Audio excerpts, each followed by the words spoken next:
نحمده ونصلي على رسوله الكريم أما بعد فأعوذ بالله من الشيطان الرجيم بسم الله الرحمن الرحيم عن أبي هريرة رضي الله تعالى عنه أن رسول الله صلى الله عليه وسلم قال عرض علي أول ثلاثة يدخلون الجنة شهيد وعفيف متعفف وعبد أحسن عبادة الله ونصح لمواله صدق الله العلي العظيم۔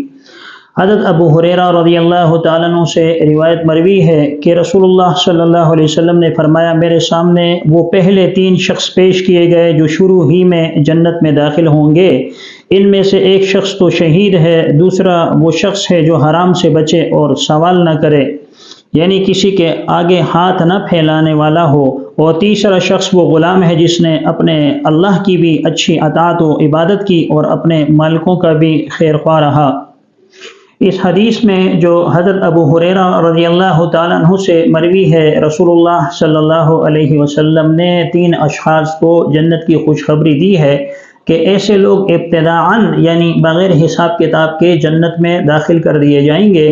ان میں ایک شخص کے بارے میں رسول اللہ صلی اللہ علیہ وسلم نے فرمایا کہ وہ تو شہید ہے، یعنی جس آدمی کو شہادت کا مرتبہ حاصل ہو جائے، وہ آدمی جو شہادت کے مرتبے پر فائز ہو جائے، تو اس کے بارے میں رسول اللہ صلی اللہ علیہ وسلم نے فرمایا کہ ایسا شخص جو ہے وہ ابتداءً اللہ تبارک و تعالیٰ کی خوشنودی حاصل کر لیتا ہے، اللہ تبارک و تعالیٰ کی رضا حاصل کر لیتا ہے، اور جب اسے اللہ تبارک و تعالیٰ کی خوشنودی اور اللہ تبارک و تعالیٰ کی رضا حاصل ہو جائے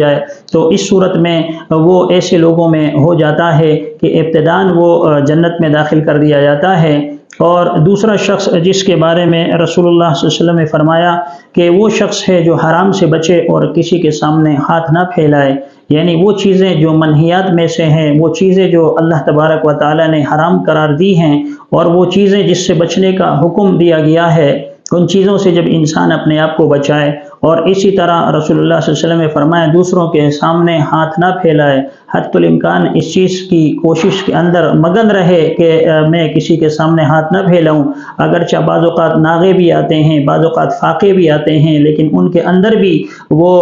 قناعت سے کام لیتا ہے اور اس چیز کو مد نظر رکھتا ہے کہ میں آج تو بھوکا رہ لوں گا اور آج تو صبر و تحمل کا مظاہرہ ہو جائے گا، لیکن کسی کے سامنے مجھے ہاتھ نہ پھیلانا پڑے، اس کی وہ حتی الامکان جد و جہد اور کوشش کرتا رہتا ہے۔ تو اس کو بھی خوشخبری دی گئی ہے کہ ایک تو منہیات سے، یعنی وہ کام جو اللہ نے حرام قرار دیے ہیں اس سے اپنے آپ کو بچاتا ہے، اور سوال یعنی کسی کے سامنے ہاتھ نہیں پھیلاتا، تو اسے بھی اس چیز کی خوشخبری دی گئی ہے کہ یہ وہ شخص ہے جو کل قیامت کے دن ابتداءً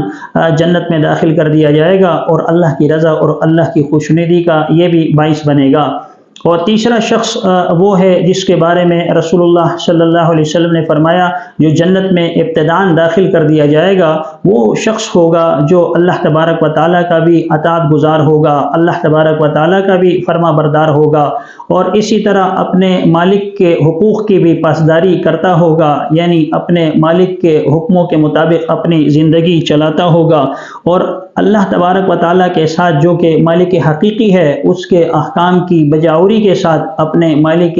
مجازی، یعنی جو دنیا کے اندر اللہ تبارک و تعالیٰ نے جس کے ذمے اسے کام پہ لگایا ہے، یا جس کا یہ خادم یا نوکر ہے، اس کی ذمہ داری وہ احسن طریقے پہ ادا کرتا ہے، اور اس کے